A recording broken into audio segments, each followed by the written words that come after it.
निहत्य धार्तराष्ट्रान्नः का प्रीतिः स्याज्जनार्दन पापमेवाश्रयेदस्मान् हत्वैतानाततायिनः।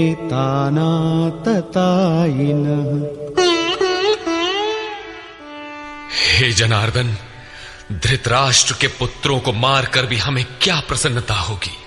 जहां धृतराष्ट्र अर्थात धृष्टता का राष्ट्र है, उससे उत्पन्न मोह रूपी दुर्योधन इत्यादि को मारकर भी हमें क्या प्रसन्नता होगी। इन आतताइयों को मारकर हमें पाप ही तो लगेगा।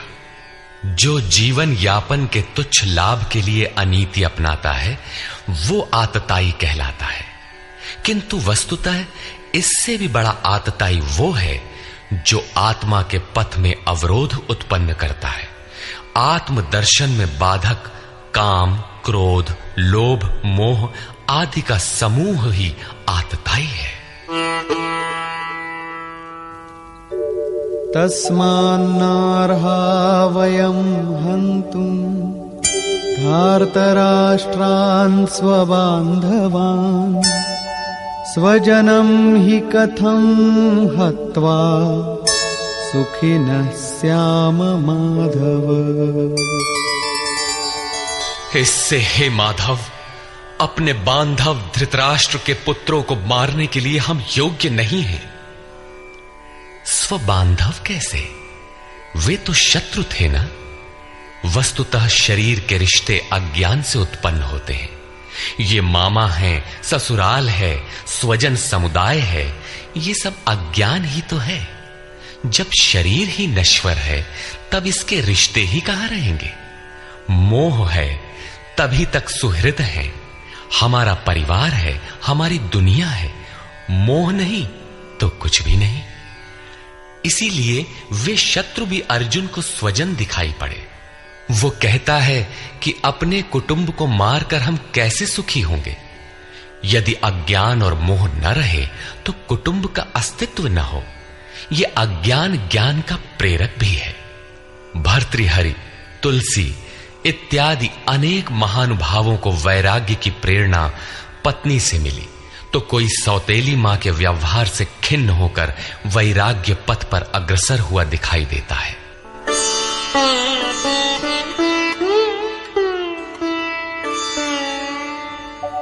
यद्यप्येतेन पश्यन्ति लोभोपहत चेतसः कुलक्षयकृतं दोषं मित्रद्रोहे च पातकम्।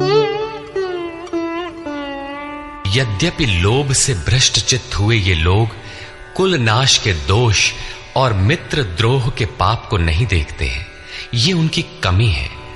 फिर भी कथं न ज्ञेयमस्माभिः पापादस्मान्निवर्तितुं कुलक्षयकृतं दोषं प्रपश्यद्भिर्जनार्दन। हे जनार्दन, कुल नाश से होने वाले दोषों को जानने वाले हम लोगों को इस पाप से हटने के लिए क्यों नहीं विचार करना चाहिए। मैं ही पाप करता हूं ऐसी बात नहीं, आप भी भूल करने जा रहे हैं। कृष्ण पर भी आरोप लगाया। अभी वो समझ में अपने को कृष्ण से कम नहीं मानता। प्रत्येक नया साधक सद्गुरु की शरण जाने पर इसी प्रकार तर्क करता है और अपने को जानकारी में कम नहीं समझता। यही अर्जुन भी कहता है कि ये भले न समझें, किंतु हम आप तो समझदार हैं। कुल नाश के दोषों पर हमें विचार करना चाहिए। कुल नाश में दोष क्या है? कुलक्षये प्रणश्यन्ति कुलधर्माः सनातनाः धर्मे नष्टे कुलं कृत्स्नम् अधर्मोऽभिभवत्युत। कुल के नाश होने से सनातन कुल धर्म नष्ट हो जाते हैं। अर्जुन कुल धर्म कुलाचार को ही सनातन धर्म समझ रहा था। धर्म के नाश होने पर संपूर्ण कुल को पाप भी बहुत दबा लेता है। अधर्माभिभवात् कृष्ण प्रदुष्यन्ति कुलस्त्रियः स्त्रीषु दुष्टासु वार्ष्णेय जायते वर्णसंकरः।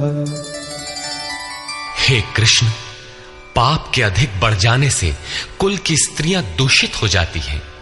हे वार्ष्णेय, स्त्रियों के दूषित होने पर वर्ण संकर उत्पन्न होता है। अर्जुन की मान्यता थी कि कुल की स्त्रियों के दूषित होने से वर्ण संकर होता है, किंतु श्री कृष्ण ने इसका खंडन करते हुए आगे बताया कि मैं अथवा स्वरूप में स्थित महापुरुष यदि आराधना क्रम में भ्रम उत्पन्न कर दे तब वर्ण संकर होता है। वर्ण संकर के दोषों पर अर्जुन प्रकाश डालता है।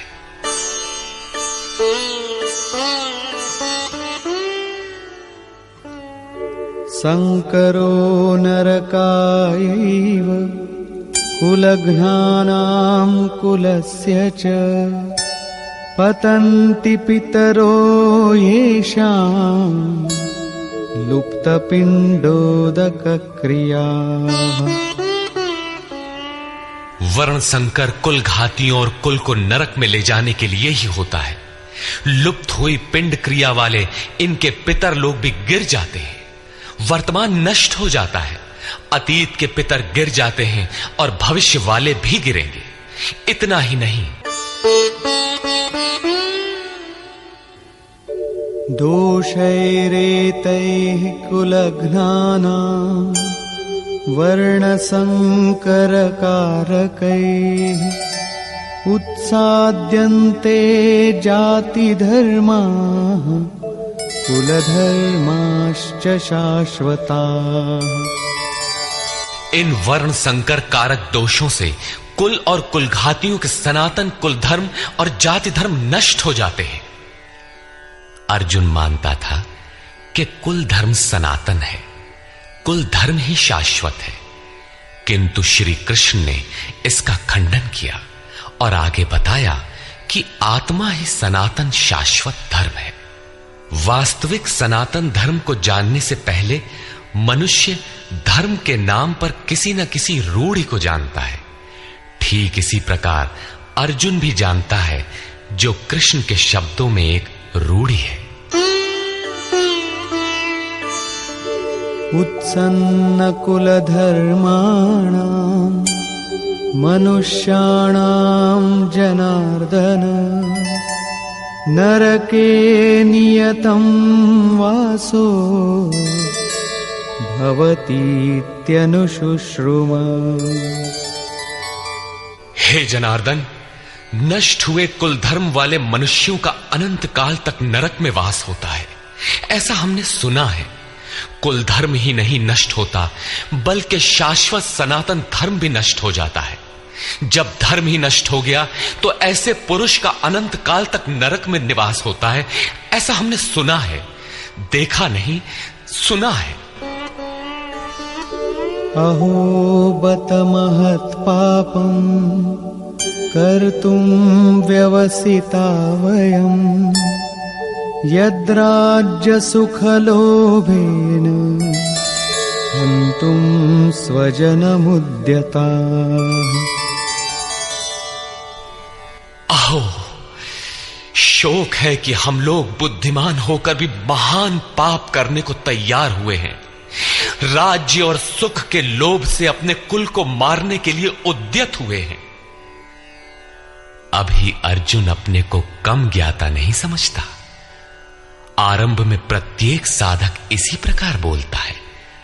महात्मा बुद्ध का कथन है कि मनुष्य जब अधूरी जानकारी रखता है तो अपने को महान ज्ञानी समझता है, और जब आधे से आगे की जानकारी हासिल करने लगता है तो अपने को महान मूर्ख समझता है। ठीक इसी प्रकार अर्जुन भी अपने को ज्ञानी ही समझता है। वो कृष्ण को ही समझाता है कि उस पाप से परम कल्याण हो, ऐसी बात भी नहीं। केवल राज्य और सुख के लोभ में पड़कर हम लोग कुल नाश करने को उद्यत हुए हैं, महान भूल कर रहे हैं। हम ही भूल कर रहे हैं ऐसी बात नहीं, आप भी भूल कर रहे हैं। एक धक्का कृष्ण को भी दिया। अंत में अर्जुन अपना निर्णय देता है, यदि माम प्रतीकारम् अशस्त्रं शस्त्रपाणयः धार्तराष्ट्रारणे हन्युः तन्मे क्षेमतरं भवेत्। यदि मुझ शस्त्र रहित न सामना करने वाले को शस्त्रधारी धृतराष्ट्र के पुत्र रण में मारे तो उनका वो मारना भी मेरे लिए अति कल्याणकारक होगा। इतिहास तो कहेगा कि अर्जुन समझदार था, जिसने अपनी बलि देकर युद्ध बचा लिया। लोग प्राणों की आहुति दे डालते हैं कि भोले भाले मासूम बच्चे सुखी रहें, कुल तो बचा रहे। मनुष्य विदेश चला जाए, वैभवपूर्ण प्रासाद में रहे, किंतु 2 दिन बाद उसे अपनी छोड़ी हुई झोपड़ी याद आने लगती है। मोह इतना प्रबल होता है। इसीलिए अर्जुन कहता है कि शस्त्रधारी धृतराष्ट्र के पुत्र मुझ न प्रतिकार करने वाले को रण में मार दें, तब भी वो मेरे लिए अति कल्याणकारी होगा, ताकि लड़के तो सुखी रहें। संजय उवाच।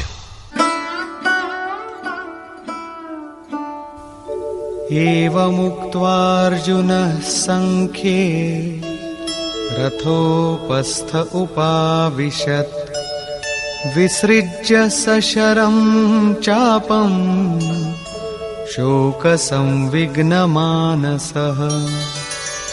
संजय बोला कि रणभूमि में शोक से उद्विग्न मन वाला अर्जुन इस प्रकार कहकर बाण सहित धनुष को त्याग कर रथ के पिछले भाग में बैठ गया, अर्थात क्षेत्र क्षेत्रज्ञ के संघर्ष में भाग लेने से पीछे हट गया। निष्कर्ष, गीता क्षेत्र क्षेत्रज्ञ के युद्ध का निरूपण है। यह ईश्वरीय विभूतियों से संपन्न भगवत स्वरूप को दिखाने वाला गायन है।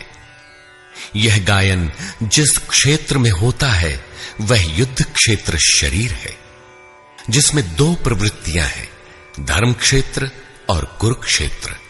उन सेनाओं का स्वरूप और उनके बल का आधार बताया। शंख ध्वनि से उनके पराक्रम की जानकारी मिली।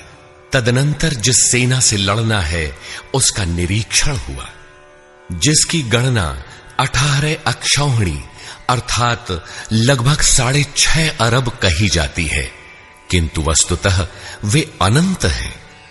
प्रकृति के दृष्टिकोण 2 हैं, एक इष्टोन्मुखी प्रवृत्ति दैवी संपद, दूसरी बहिर्मुखी प्रवृत्ति आसुरी संपद। दोनों प्रकृति ही हैं। एक इष्ट की ओर उन्मुख करती है, परम धर्म परमात्मा की ओर ले जाती है, और दूसरी प्रकृति में विश्वास दिलाती है। पहले दैवी संपद को साध कर आसुरी संपद का अंत किया जाता है, फिर शाश्वत सनातन परब्रह्म के दिग्दर्शन और उसमें स्थिति के साथ दैवी संपद की आवश्यकता शेष हो जाती है। युद्ध का परिणाम निकल आता है। अर्जुन को सैन्य निरीक्षण में अपना परिवार ही दिखाई पड़ता है, जिसे मारना है। जहां तक संबंध है उतना ही जगत है। अनुराग के प्रथम चरण में पारिवारिक मोह बाधक बनता है। साधक जब देखता है कि मधुर संबंधों में इतना विच्छेद हो जाएगा जैसे वे थे ही नहीं, तो उसे घबराहट होने लगती है। स्वजनासक्ति को मारने में उसे अकल्याण दिखाई देने लगता है। वह प्रचलित रूढ़ियों में अपना बचाव ढूंढने लगता है, जैसा अर्जुन ने किया। उसने कहा, कुल धर्म ही सनातन धर्म है। इस युद्ध से सनातन धर्म नष्ट हो जाएगा, कुल की स्त्रियां दूषित होंगी, वर्ण संकर पैदा होगा, जो कुल और कुलघातियों को अनंत काल तक नरक में ले जाने के लिए ही होता है। अर्जुन अपनी समझ से सनातन धर्म की रक्षा के लिए विकल है। उसने श्री कृष्ण से अनुरोध किया कि हम लोग समझदार होकर भी यह महान पाप क्यों करें, अर्थात श्री कृष्ण भी पाप करने जा रहे हैं। अंततोगत्वा पाप से बचने के लिए मैं युद्ध नहीं करूंगा, ऐसा कहता हुआ हताश अर्जुन रथ के पिछले भाग में बैठ गया। क्षेत्रज्ञ के संघर्ष से पीछे हट गया। टीकाकारों ने इस अध्याय को अर्जुन विषाद योग कहा है। अर्जुन अनुराग का प्रतीक है। सनातन धर्म के लिए विकल होने वाले अनुरागी का विषाद योग का कारण बनता है। यही विषाद मनु को हुआ था। हृदय बहुत दुख लाग, जन्म गयऊ हरि भगति बिनु। संशय में पड़कर ही मनुष्य विषाद करता है। उसे संदेह था कि वर्ण संकर पैदा होगा जो नरक में ले जाएगा। सनातन धर्म के नष्ट होने का भी उसे विषाद था। अतः संशय विषाद योग का सामान्य नामकरण इस अध्याय के लिए उपयुक्त है। अतः ओम तत्सदिति श्रीमद् भगवद गीता सूपनिषत्सु ब्रह्म विद्यायाम योग शास्त्रे श्री कृष्णार्जुन संवादे संशय विषाद योगो नाम प्रथमोऽध्यायः।